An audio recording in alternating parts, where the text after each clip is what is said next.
Hey everybody, and welcome to Ask GameSpot, the show where you send us questions, we send you answers. I'm Sean McInnes. And I'm Tom McShay. Tom, what would you like to know about Splinter Cell Blacklist? Is this a... Yes!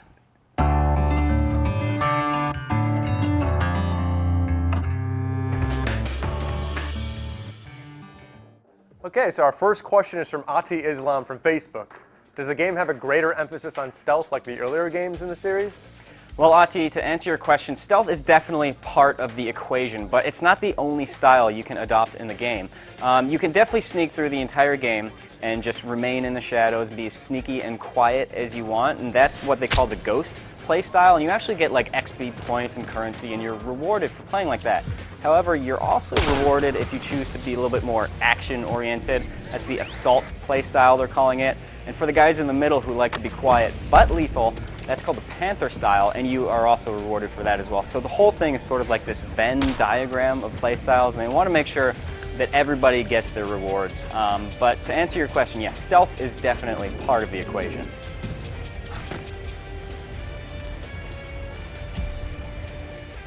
Jeremy Morton from Twitter asks, is it an option to go through the entire game without a single kill? Well, Jeremy, I don't know if this has changed since the last time I played the game, but in my personal experience, you can go through an entire level without killing a single person, but at certain points you kind of get funneled into these story-critical moments where you kind of have to kill a bunch of guys that are coming at you, which honestly kind of sucks if you're somebody who likes to go through the entire game non-lethally. I don't know if that's changed since the last time I played the game, but all I can tell you is first-hand experience. Next one comes to us from Matthew Jones on Facebook, who asks, why you no have Ironside? So that eloquent question was in reference to Michael Ironside, who was the voice of Sam Fisher throughout the series, but he's now given the axe. So this is the first game in the franchise where they're using full performance capture, which means not only are they capturing the actor's voice, but his body as well. Yeah. And Michael Ironside is like, I don't know, like 130 years old? I think maybe 140 at this point. So even though he has that like gravelly voice, he has no hips, and he can't do any of the action that Sam Fisher does. So they got another dude. Going somewhere without me. Yeah, little known fact, Michael Ironside fought in the American Revolutionary War. Did he? Yeah. And I believe that iron didn't exist before he created it from the molten lava that he was birthed into. Yeah, and that actually sparked the Big Bang, which created the universe as we know it. Yeah, these are all facts. Yeah, sure sounds like it, doesn't it? G4K Gaming for Kenya asks, will there be sticky cameras and whistling?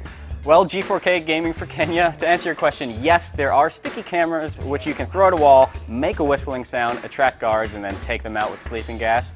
Sam Fisher himself, I don't think he whistles, but there's basically a button that makes him go, hey, come over here, hey, hey. At which point you can, snap a guard's neck or whatever you want. You can also fire these darts that are noise-making devices, so you can basically fire noise into a distant corner, attract guards over there, and then sneak around them. All right, now Hanendito Prasoho on Twitter asks, is the single-player mode going to be short like the previous one? That is a loaded question. I mean, this is just relative. What's short for you might be long enough for someone else. But I mean, we do know that it's supposed to be longer than the previous game. Ubisoft has said so publicly, but they do say a lot of things. They do say a lot of things. Most of it's in French, too, and I'll be damned if I can understand that. Jamie Richards from Facebook asks, will this game be coming to next-generation consoles, or do we have to wait for the next Splinter Cell for that? Sure, I mean, it's coming to next-gen, as long as you consider the Wii U next-gen.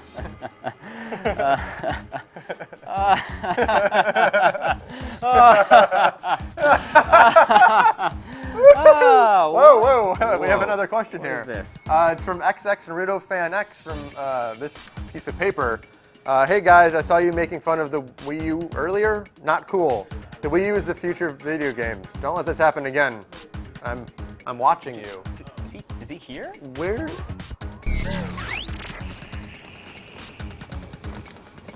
Well, before we get killed by a spy lurking in the shadows, I just want to say, Tom, thanks for your time, buddy.